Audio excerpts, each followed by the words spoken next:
언약을 정리하면서 애굽에 가는 이 이야기가 그 창세기의 마지막 피날레를 장식하면서 두 가지 중요한 사실을 얘기를 하고 있어요. 하나는요, 이젠 부족에서 나라로 세워지게 하겠다라는 하나님의 뜻이에요. 그리고 두 번째 의미는요, 과연 이 언약은 누구에게 흘러갈 것인가? 언약의 후계자를 정하는 일이에요.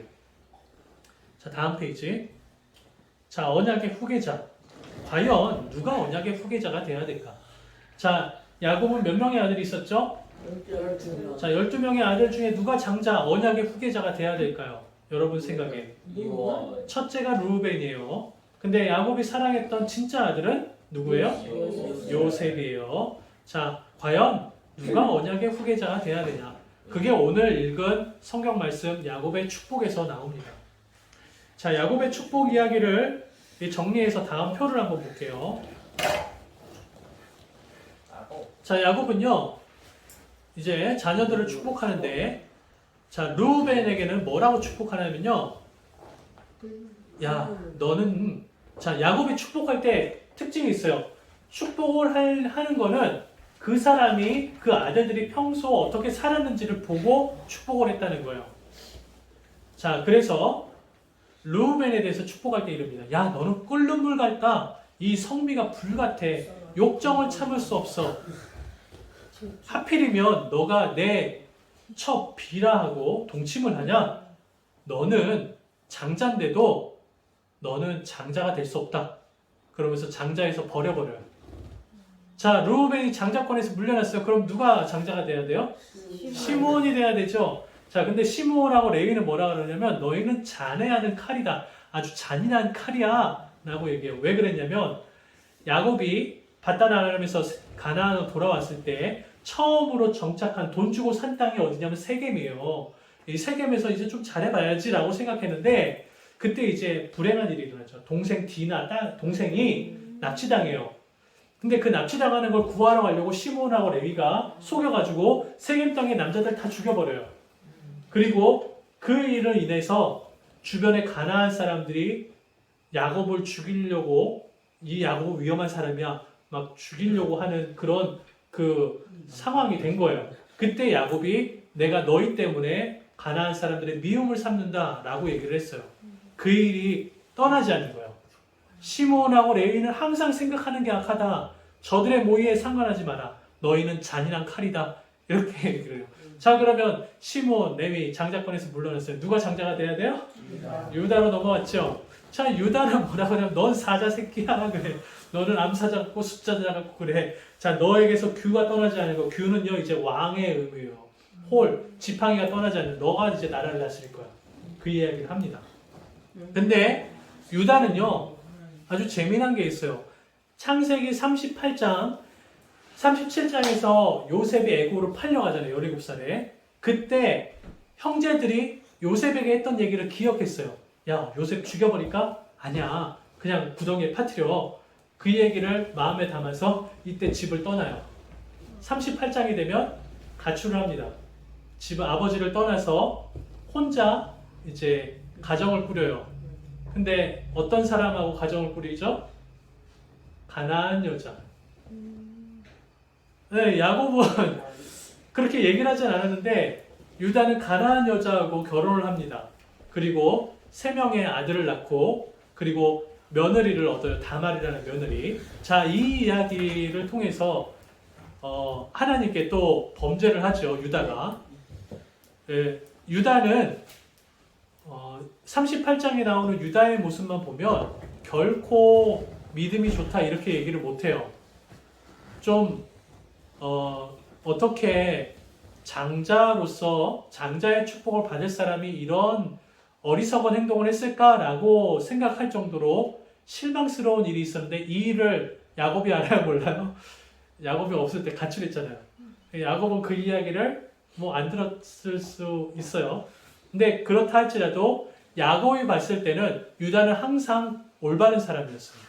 동생을 위로하고 또 자기도 위로하고 남을 위해 희생할 줄 알고 장자로서 중요한 덕목을 가지고 있었다라고 생각을 해서 유다에게 장자의 축복을 허락합니다. 너가 이제 왕이 될 거야. 네 후손들은 네를 통치를 따를 거야. 그 얘기를 합니다. 자, 이사갈과 스불론도 레아가 낳았는데 그냥 그래요. 너는 건장한 나귀야. 농사 잘 지을 거야. 그리고 해변의 배야. 너는 블레셋 지역의 그 해변 땅을 넌 차지할 거야. 그 정도 이야기를 합니다. 자, 근데 빌하하고 실바가 낳은 아들 4명 있죠. 빌하하고 실바는 첩이죠. 자, 근데 첩인데 첩의 아들 단, 납달리, 갓, 아셀은요. 그러니까 요셉이 늘 야곱한테 이 4명의 형들이 잘못한 걸 얘기를 해왔어요. 그러니까 형들이 별로 좋은 모습이 없어요. 첩의 아들이니까 아버지의 사랑 못 받잖아요. 그러니까 맨날 이제 요셉만 구박하는 거죠. 골탕 먹이고, 아유, 동생인데 못 사게 구고, 막 그랬던 걸 막 이제 맨날 얘기한 거예요. 그래서 야곱은요, 별로 좋게 생각하지 않았어요. 그래서 단을 보고 뭐냐 그러면, 넌 뱀이고, 넌 독사야. 어떻게 축복을 하는데 저주를 그렇게 할 수 있어요? 납달리한테 넌 노인 암사슴이야. 그래, 넌 되게 약할 거야. 맨날 그렇게 잡히고 막 그렇게 사냥감으로 막 몰아갈 거야. 막 갓은 전사라 그래요. 넌 맨날 싸울 거야. 그리고 아셀은 기름진 식물. 너에게서 난 그 양식은 나중에 왕에게 바치는 수라상이 될 거야. 그러면서 이제 왕을 섬길 거다. 그런 얘기를 하죠. 이제 드디어 이제 야곱이 진짜 아들로 생각했던 요셉. 요셉에게는 엄청난 축복을 합니다. 너는 무성한 가지야. 너의 가지가 담을 넘어갈 거야. 자, 여기서 담은 뭘 의미하죠? 땅의 경계를 얘기해요. 너의 축복은 이 가나안을 뛰어넘어 애국까지도 넘어갈 거야. 그러면서 하나님이 나에게 축복한 것, 조상에게 축복한 것보다 더 많은 복을 너에게 줄 거다. 그러면서 요셉을 엄청나게 축복을 합니다. 자, 그렇다고 요셉이 장자가 된 건 아니에요. 장자는 이미 유다가 됐어요. 근데 요셉에게 했던 축복은요, 이거는 다른 의미의 축복이에요. 요셉은 그때 당시 야곱만 구원한 게 아니라 전 세계를 구원하는 하나님의 구원자의 역할을 감당했다는 거예요. 그래서 하나님의 구원자의 사명을 감당하기 위해 이전에 받은 축복보다 더 많은 축복으로 요셉을 축복하게 됩니다. 자, 그러면서 창세기 49장 이전에 49장 바로 전에 48장에 요셉이 두 아들을 데리고 들어옵니다. 두 아들 므낫세와 에브라임 중에 누가 형이에요? 므낫세가 형이에요. 자, 두 아들 데리고 와서 아버지가 이 두 아들만 따로 축복을 하는데 이제 이 두 아들은 내 12아들에 포함될 거야. 얘는 이제 루벤과 시므온처럼 므낫세와 에브라임도 내 아들이 될 거야. 그러면 요셉은 아들이에요, 아니에요? 요셉은 아들이지만 너는 이제 하나님께 맡겨진, 하나님께 바친 아들이어서 너는 이제 내 축복을 받지 못해. 내 그 유산을 받지 못해. 너는 이제 하나님께 유산을 받아. 그래서 요셉은 총리로서 애굽의 그 일을 감당하는 축복을 받죠. 자, 그래서 므낫세와 에브라임을 자기의 그 아들로 여겨서 자기의 유산을 물려주는 일을 해요. 자, 므낫세와 에브라임 누가 첫째라고요? 므낫세죠. 근데 이때 축복을 할 때 엇갈려서 축복을 합니다. 에브라임에게 장자의 축복을 줘요. 그러니까 므낫세와 에브라임에게는 어떤 축복을 하냐면 자손의 번식, 번영의 축복. 자, 내 자손이 너가 생육하고 번성할 것이다. 이거는 아담부터 아브라함에게 이어지는 하나님의 축복이잖아요. 이 축복이 에브라임과 므낫세에게 이루어졌어요. 자, 에브라임과 므낫세는요, 피가 어떤 피를 가지고 있어요? 애굽의 피를 가지고 있어요. 자기 형들과 달라요. 형들은 다 아브라함 혈통이지만 에브라임 므낫세는요, 혼혈이에요. 애굽의 혈통을 가지고 있어요. 그런데 아브라함의 혈통으로 가지기 위해선 아브라함의 그 축복이 이루어져야 돼요. 너에게 생육하고 번성하라. 땅에 충만하라. 이 복이 동일하게 주어집니다. 그리고 나서 에브라임에게 둘째에게 장자의 축복을 허락해요. 이 일이 나중에 에브라임이 이스라엘의 왕조를 차지하게 되는 영광을 누리게 됩니다. 유다는 남유다, 왕조를 이루게 되고 분열왕국에서 북이스라엘의 왕조는 에브라임과 므낫세의 왕조에서 이루어지게 돼요. 자, 야곱이 사랑했던 요셉, 그 후손에게 하나님은 왕조를 이어가게 하십니다. 자, 그리고 마지막 베냐민. 베냐민은요, 그 베냐민을 낳을 때 엄마가 어떻게 되죠? 죽어요. 엄마가 죽어요. 자, 그럼 베냐민은요, 행복한 기억이에요? 슬픈 기억이에요? 자, 우푼이라, 내게 행복을 주지만 좀 안타까워요. 엄마 없이 자란 아이잖아요. 그러니까 엄마 없이 자라니까 뭐가 심해져요? 점점 더, 엄마가 없으니까 아브라함도 늙었고, 야곱도 늙었고, 베냐민에게 잘 못해줬어요. 형들이 키워줘야 되는데 요셉만 키워줄 사람이 없었던 거예요. 그래서 베냐민은 항상 눈치를 받아보면서 살았던 것 같아요. 그래서 너는 물어뜯는 일이야. 그러면서 아침에는 움킨 것을 취하고 저녁에는 그것을 취한 것을 먹으리라. 그래요. 자, 움킨다 라는 표현이 유다에게도 나와요. 너는 사자 새끼라. 너는 사자가 되어서 너는 움킬 거야. 그렇게 얘기를 하는데 베냐민에게는 움킨 것을 취한다 그래요. 자, 이 표현이 과연 뭘 의미할까? 나중에 사무엘 시대로 가게 되면 왕좌는 유다 지파를 통해 흘러가야 되는데 베냐민이 그걸 움킵니다. 움켜서 취합니다. 그래서 베냐민 지파의 후손인 사울이 왕이 돼요. 그래서 이 일이처럼 정치적으로 나라를 이끌어가요. 다윗을 추격하고, 근데 그게 나중에 하나님이 유다 지파로 바뀌시죠. 자, 이런 축복이 이제 후대에 이루어지는 일이 일어납니다. 자, The Crown. 과연 언약의 후계자는 누가 될 것인가? 야곱은 유다를 선택하였어요. 마음은 요셉을 선택했어요. 하나님은 이 두 축복을 기억하시고 그것을 후대에 반드시 이루어 주셨습니다. 자, 오늘 강의를 정리하겠습니다. 창세기의 언약편은 이제 이것으로 마지막 페이지, 이것으로 끝이 납니다. 자, 언약. 아담부터 이루어지는 하나님의 특별한 약속이에요. 어떤 약속이냐면 너희가 생육하고 번성하고 땅에 충만할 것이다.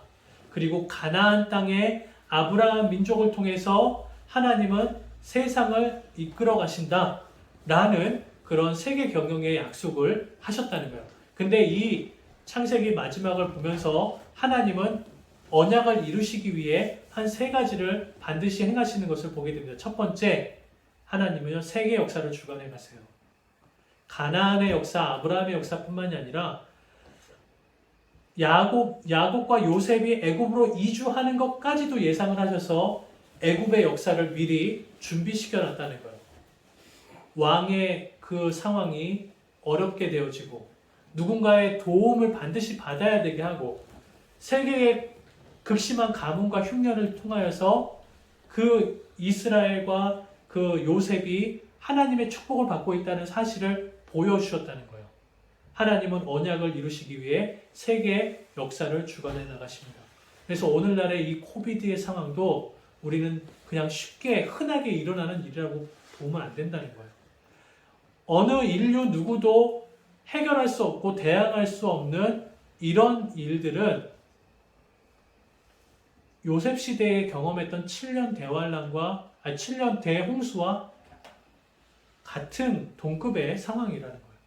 하나님이 하시지 않으면 이 일은 끝이 나지 않습니다. 아멘. 하나님이 주관하신다는 걸 기억하시고 우리가 해야 될 일은 하나님의 뜻을 구하고 이 땅에 축복을 이루기 위해 기도하는 일이에요.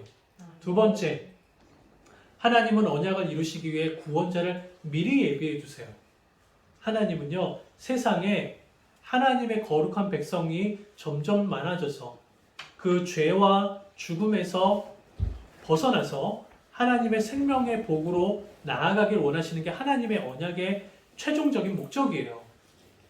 모두가 다 생명과 하나님의 복을 누리고 살아야 되는데 그것을 이루기 위해서 하나님은 구원자를 미리 준비시키신다는 거예요. 야곱 시대의 구원자는 요셉이라는 인물이었어요.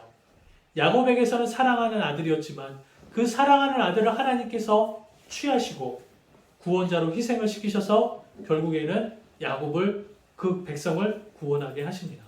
이 일은 후대의 사랑하는 아들 독생자 예수 그리스도를 희생하심으로 온 인류의 구원을 미리 준비시키시는 하나님의 뜻을 미리 보여주십니다. 세 번째, 언약의 후계자를 세운다는 거예요. 언약은 그냥 아브라함, 이삭, 야곱에서 끝나는 게 아니에요. 그 언약은 후계자를 통해서 계속 후대에 전달이 된다는 거예요. 이 일은 야곱은 비록 형제들의 그 자기 아들들의 삶을 보고 자기가 생각한 것대로 축복을 했지만 하나님은 그 야곱의 말을 기억하셔서 유다와 요셉의 후손들을 왕조로 세워나가는 것을 보게 됩니다. 언약은 후대에까지 이어지는 특징이 있어요. 그래서 오늘날 우리에게도 하나님의 언약, 복음, 구원의 메시지를 받은 선대들은 후대에게 이것을 전달해야 될 의무가 있다는 거예요. 세상의 모든 분위기가 교회와 성경과 기독교의 그 구원의 메시지를 훼손하고 또 없애려고 하는 운동이 일어나고 있습니다. 이런 상황 속에서 우리는 언약의 후계자를 위해서 우리가 예비하고 준비하고 하나님의 뜻을 이루어 가야 되는 사명이 우리에게 있다는 것을 기억하시기 바랍니다. 창세기를 통해서 우리는 하나님의 언약의 뜻을 배웠어요. 이제 다음 시간부터는 이 언약이 민족으로, 나라로 이제 스며들면서 이제 하나님의 언약은 제사장 나라를 세우는 제사장 나라의 역사를 이루어 나가는 걸 이제 출애굽기를 통해서 또 한번 살펴보도록 하겠습니다. 자, 오늘은 여기까지 하겠습니다. 기도하겠습니다.